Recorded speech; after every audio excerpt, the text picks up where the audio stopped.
Hey guys, we're doing something a little bit different in this video where I will be taking you through a opening, namely the Catalan system, where white is playing c4 followed by g3, and this setup like we see in this game between Peter Michalik against Sebastian Kostolansky.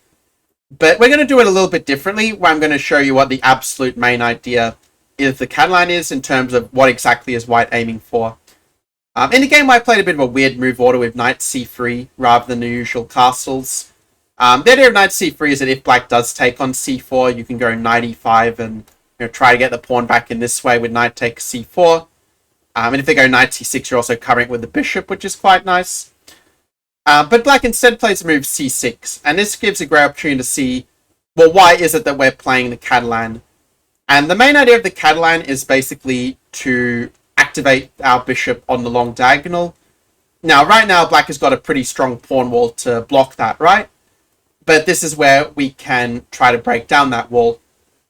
One way to do that is with a move such as queen to d3. And another way to do that is with the move played in game knight to d2.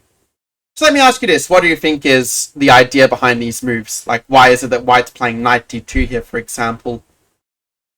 And no, it's not just to defend the pawn on c4, in case you're wondering. But actually, the idea is that we want to play the move e4. And e4 is really the dream break for white to achieve in the Catalan. If you're wondering why, well, let's see how the game played out. After b6, e4. If black plays d takes c4, it's probably the best move, but we do still get a nice space advantage in the center. You don't need to fear the bishop a6 pin. b6 just covers it very nicely and will give white an advantage. Again, black's not winning the exchange here with b5 and b4, because we are able to block it with knight e2, again with some edge. But in the game, black plays d takes e4, and really this position is the dream position that you're aiming for when you play the Catalan. Well, certainly this structure, where we trade off the black d5 pawn, as it means that our bishop is now very, very strong on the long diagonal, and we also have a very pleasant space advantage with the pawns on d4 and c4 against black's more passive source structure of c6, e6. Now white plays bishop f4, a nice active diagonal for the bishop. And in these lines, you're going to notice that white is going to really try hard to not give black an easy c5 break. In this position, black's best bet might actually be to play c5 anyway, but it does give white some quite appealing options. For example, you could even just play a move like rook e1, just keeping the tension, saying that, okay, you can take if you want to, but then white's going to have a very nice lead in development. The knight can also buy that beautiful d6 outpost for a very, very, very pleasant game. So black decides to play knight f6 instead. I do think c5 was the best try for what it's worth. And here white plays a very nice move here of queen to e2, not fearing either the exchange on e4 or the move queen takes d4. Queen d4, I mean, is quite clear that you're just losing queen after rook d1, right? The queen just has nowhere to go here. But after knight e4, queen takes e4, well, we keep our pawn defended now. And after bishop d f6, rook fd1, queen to e7. This is really the critical position, you could say, of this game. If you find the right move here as white, I would say you're almost certainly going to win. You'll get a decisive strategic advantage. But if you don't, then black may get some pressure against our d4 pawn and perhaps have some chances to save the game. So let me know in the comments below, what move would you play here as white? And for those wondering, Michalik did actually find the best move in this position. So let's see if you're also up to the task. So here white played the move c5. Now, if you want to play some move like rook c1 or a3 or some other move prepared b4, I mean, that also will give white a very nice advantage in all fairness. But c5 is especially precise, and there are two main ideas behind it. Well, maybe three in this particular position. The first idea is that we're stopping black playing c5 himself. The second idea is that we're fixing the c6 pawn as a weakness, so that bishop on b7 is going to be very passive compared to our prelate on g2. And the third bonus is that we are also threatening bishop d6 winning the exchange. So if black plays rook fd8, b4, if they do try to pull a lot of pressure against our d pawn, we can just block it with bishop d6 and they can sack the exchange if they want, but there's still going to be material down. And if they don't sack the exchange, I mean, the bishop just looks like an absolute bone in black's throat, right? So black goes bc5, trying to free himself, but an important point is also that black doesn't have the move queen c5 grabbing a pawn, because bishop d6 is going to win the exchange here. Same story as well, by the way, if bishop to b2, that we'd have rook b1 and then bishop d6 to win the exchange and arguably even more. So black goes e5, tries to get some counterplay, but from this point the results game is not really in doubt. The bishops are both stuck behind their own pawns here as black. Well, I can even think about moves like b5 at some moment, potentially trying to win the c6 pawn.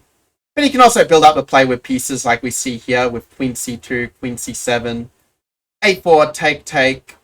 And I mean, the exchange with the rooks doesn't in any means diminish white's initiative. We see that white's able to steadily improve the position. And okay, merely at this point, I'm not sure about if white's move the play was the only one to win. But it does actually seem to be pretty strong, where white played the move b5. Which at first I thought was actually might be a little bit of a mistake, just because you are liquidating the weakness on c6. But more importantly, you're also preparing to create a passed pawn with b6 that can eventually become a queen, due to the fact that black's pieces are not so well placed to deal with it.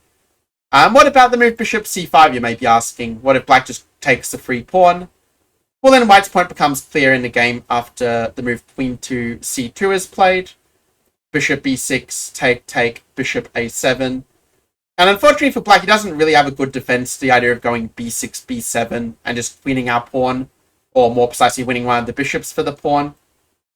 Black tried to move bishop d6, and after b6, black's only real try in this position, I think, is to play the move e4. And the idea of e4 is that after takes and bishop c5, that at least b7 is not going to be winning now, because if b7, there's a move bishop b7, and black is able to get into an opposite colored bishop ending one way or the other to save the draw. Now, admittedly, you're not forced to play b7. You can definitely bring the king up and still press, but it's one reason why white's previous play with like queen c2 may not be the most precise, because black may be able to save this position with perfect play.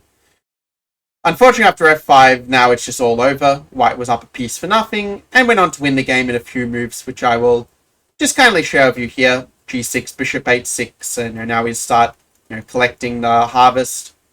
So it's almost like dominoes, like when one falls, the others start falling as well. Bishop h7, king f7. Is the bishop on h7 trapped? The answer is not for long. h5, take, and finally black got sick of throwing away his pawns and resigned here. So a very convincing game by Michalik, and definitely showing very clearly what we are aiming for when we play the Catalan.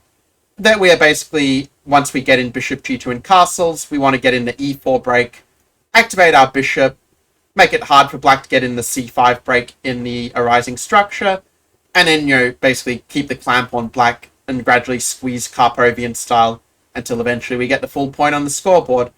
If you enjoyed this video, do make sure to sub to the channel. Also, for more lessons like this one, well, even in more detail, also check out my best chess lessons of October 2022 course. Link to that's in the description below.